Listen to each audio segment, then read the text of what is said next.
Roman numerals.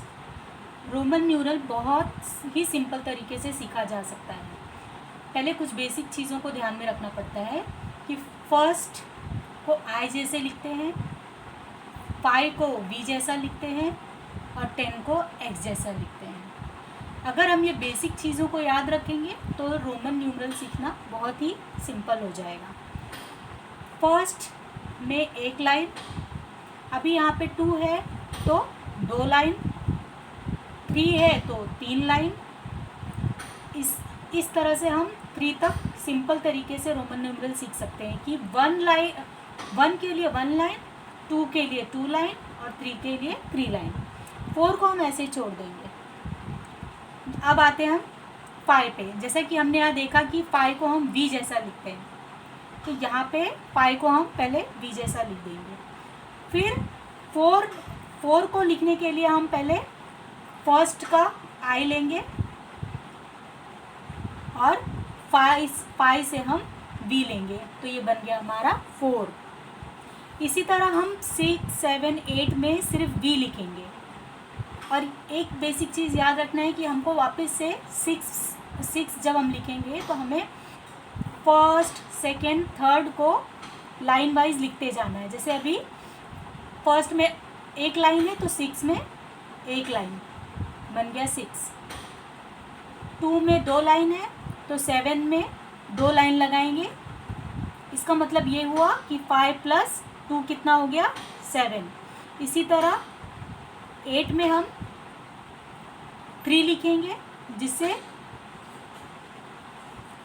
B मतलब 5 होता है, तो 5 और 3 हो गया 8। अभी जिस तरह से हमने 4 को छोड़ा था उसी तरह से 9 को छोड़ देंगे।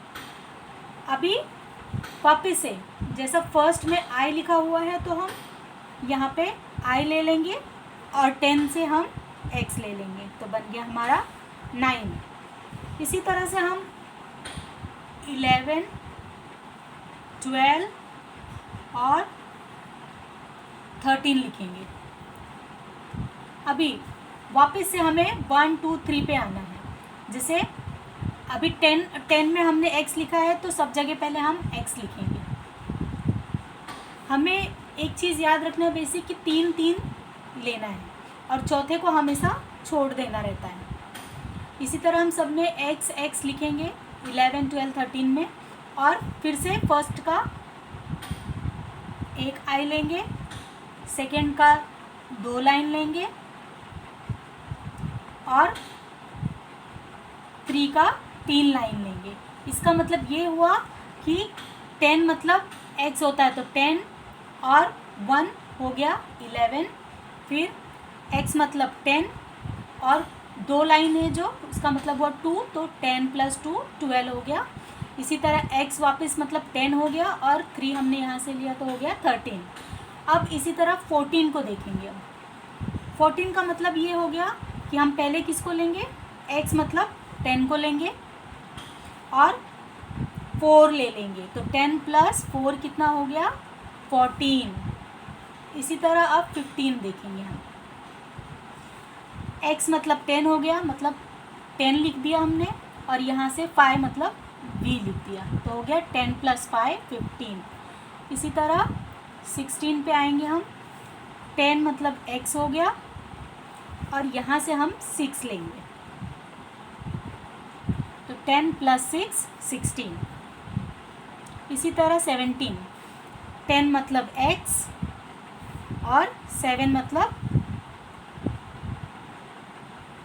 तो 10 + 7 = 17। इसी तरह 18 पे आएंगे। 18, 10 मतलब x और 8 हम यहाँ से लेंगे, हो गया 18। अब 19 देखेंगे। इसी तरह हम 10 से x ले लेंगे और 9 का 9 लिख देंगे, तो 10 + 9 19। अब देखना है 20 कैसे लिखते हैं। 20 का मतलब यहाँ x लिखा है मतलब 10 हो गया, तो एक 10 लिखा हमने। अब 10 + 10 होता है 20, तो एक एक्स 10 का और ये एक्स 10, तो 10 + 10 हो गया 20।